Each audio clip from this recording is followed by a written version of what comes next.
Olá pessoal, meu nome é Cauã e se você não entender e quer aprender a teoria Sword Power, fique nesse vídeo. Bom, primeiramente, como temos aqui no tópico 1, para introduzir é preciso entender as questões das propriedades periódicas em relação ao raio atômico e a eletronegatividade, abordando a força de atração. Bom, para correlacionar, é preciso entender também que o núcleo possui uma carga positiva e os elétrons uma carga negativa. O núcleo fica localizado no centro do átomo e os elétrons ficam divididos em camadas. Por serem de cargas opostas, logo se atraem. Mas o que distingue essa força de atração é justamente o tamanho do raio. Raios menores exercem forças de atração maior e raios maiores exercem menor força de atração. É inversamente proporcional. E o que explica isso é justamente o distanciamento do núcleo aos elétrons. E por isso que raios maiores são menores eletronegativos do que os raios menores. E o que é a eletronegatividade? A eletronegatividade é justamente a tendência de aproximar elétrons para tal átomo, que consequentemente é fundamental para ligações e para a teoria de Sidgwick. Bom, meu nome é Faires e eu vou falar um pouco sobre as ligações químicas. A existência de ligações entre os átomos se baseia na questão da eletronegatividade, no qual a diferença de eletronegatividade vai aproximar elétrons de um átomo ao outro e afastar elétrons de um átomo ao outro. Portanto, as ligações químicas são o compartilhamento e transferência de elétrons dos átomos presentes no sistema.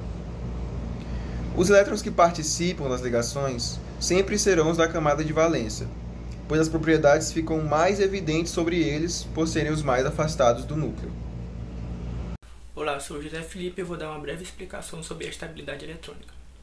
As ligações químicas, elas possuem um certo padrão, onde as ligações tendem a acontecer sempre para deixar todos os átomos do sistema estáveis. E no que se baseia essa estabilidade?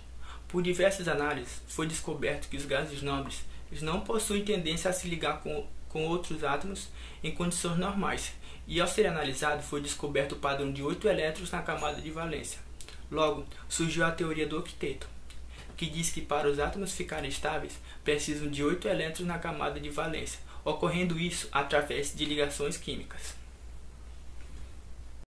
Olá, eu me chamo Maurício e depois de toda essa base, todo esse aparato teórico, toda essa contextualização, vou falar um pouco sobre o que é a teoria de Sidgwick e Power, ou mais conhecida como teoria da repulsão dos pares de elétrons da camada de valência. Essa teoria é meio que baseada na geometria molecular em si, ou seja, ela parte da premissa de que os pares de elétrons da camada de valência se repelem adotando uma maneira tal que vá minimizar as suas repulsões. Ou seja, a teoria é fundamentada através da busca por uma estabilidade maior para as ligações das moléculas. Essa teoria ela promete e busca prever a geometria molecular por meio das repulsões eletrostáticas dos elétrons da camada de valência. Nessa teoria de Sidgwick-Power, para os átomos estarem mais estáveis, além da regra de octeto em si, que é baseada basicamente de o átomo estar com 8 elétrons na camada de valência, o átomo deve possuir uma menor repulsão entre os pares de elétrons e entre as ligações. Ou seja, para que o átomo esteja muito mais estável, ele deve obter uma maior distância entre as ligações e entre os pares de elétrons.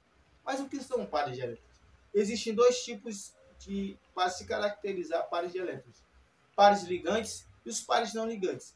Os pares ligantes são os pares de elétrons que formam ligações covalentes entre os átomos centrais e os ligados a ele. Já os pares não ligantes são pares de elétrons do átomo central que não participam de nenhuma das ligações.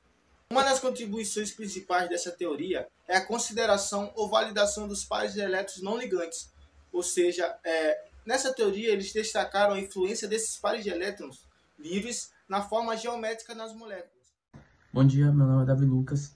E bom, para complementar a teoria de Sidgwick e Power abordaram geometrias em que não restaria elétrons livres no átomo central, ou seja, gerando a menor repulsão e o maior distanciamento entre as ligações e os pares de elétrons. E bom,